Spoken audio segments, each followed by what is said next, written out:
তো পশ্চিমবঙ্গের সমস্ত ছাত্রছাত্রীকে জানাই আরেকবার শুভেচ্ছা।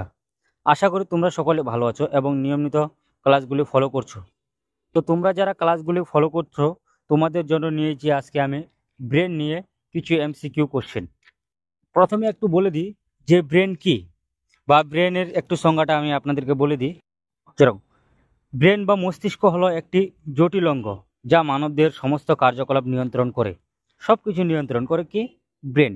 যেরকম কি একটি ছোট্ট উদাহরণ দিয়ে বলি, যেরকম কেন্দ্রীয় স্নায়ুতন্ত্রের সিএন অংশ মাথার মাথার মধ্যে সুরক্ষিত থাকে। মস্তিষ্ক কি করে? মস্তিষ্ক করে চিন্তা, স্মৃতি, আবেগ এবং নড়াচড়ার মতো এইসব কাজগুলো নিয়ন্ত্রণ করে। পাশাপাশি এটি শরীরের তাপমাত্রা নিয়ন্ত্রণ করে, শ্বাস প্রশ্বাস এবং পঞ্চ ইন্দ্রিয়র মতো গুরুত্বপূর্ণ কাজগুলো পরিচালনা করে। এছাড়াও অনেক কিছু করে যেটা এইখানে বলা সম্ভব না। তবে হ্যাঁ, এই মস্তিষ্ক নিয়ে আমি নেক্সট ভিডিওতে আলোচনা করব। তবে তো ডিয়ার স্টুডেন্ট, তোমরা চ্যানেলটিকে সাবস্ক্রাইব করো এবং নিয়মিত ক্লাসগুলি ফলো করো। চলো তাহলে শুরু করা যাক। আজকের প্রথম কোশ্চিন হচ্ছে, মানুষের মস্তিষ্ক প্রধানত কটি অংশে বিভক্ত আছে? নম্বর খ, 3টি অংশে বিভক্ত আছে। 3টি অংশ কি কি?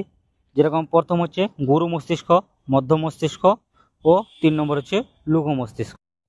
এরপর দ্বিতীয় কোশ্চিন হচ্ছে, মস্তিষ্ক ও মেরুদণ্ড মিলে কোনটি গঠন করে? এর উত্তর হচ্ছে গ, কেন্দ্রীয় স্নায়ু গঠন করে, কেন্দ্রীয় স্নায়ুতন্ত্র। এরপর 3 নম্বর হচ্ছে, মস্তিষ্কর কোন অংশটি চিন্তা ও বিচার বিচার বিরোধ নিয়ন্ত্রণ করে? এর উত্তর হচ্ছে খ, সেরিব্রাম। এরপর 4 নম্বর কোশ্চেন, মানুষের মস্তিষ্কের বাহ্যিক আবরণকে কি বলে? এর উত্তর হচ্ছে ক, কর্টেক্স। নিচের কোনটি মস্তিষ্কের কাজ নয়? মস্তিষ্কের কাজ নয় সেটি হচ্ছে কিডনিকে রক্ত ফিল্টার করতে সাহায্য করা। তাহলে মস্তিষ্কের কোন অংশটি শরীরের ভারসাম্য রক্ষা করে? সেরিবেলাম। 7 নম্বর কোশ্চেন, সেরিব্রাম কি কাজের জন্য দায়ী? নম্বর খ, উত্তর হচ্ছে চিন্তা ও স্মৃতির জন্য। এরপর 8 নম্বর কোশ্চেন, গুরু মস্তিষ্কে কোন ধরনের কোষ বিশেষভাবে মোটর কার্যকলাপের জন্য গুরুত্বপূর্ণ? এর উত্তর হচ্ছে খ, পিরামিড কল নিউরন ও বেটচ কোষ। এরপর 9 নম্বর কোশ্চেন, যেটা কোন মেডিকেল সমস্যার জন্য ফেটে যাওয়া মস্তিষ্কের অ্যানিউরিজমের চিকিৎসায় অ্যান্টিসিজার ওষুধ ব্যবহার করা হয়? খিঁচুনি প্রতিরোধের জন্য। এরপর 10 নম্বর কোশ্চেন, ক্ষুধা কেন্দ্র মস্তিষ্কের কোন অংশে অবস্থিত? এর উত্তর হচ্ছে ক, হাইপোথ্যালামাস। এরপর 11 নম্বর কোশ্চেন, প্রেস বায়োপিয়া সমস্যাটি কি ধরনের অঙ্গের সাথে সম্পর্কিত? এর উত্তর হচ্ছে গ, চক্ষু। স্ট্রোক হলে প্রধানত কোন নার্ভাল ক্ষতি ঘটে?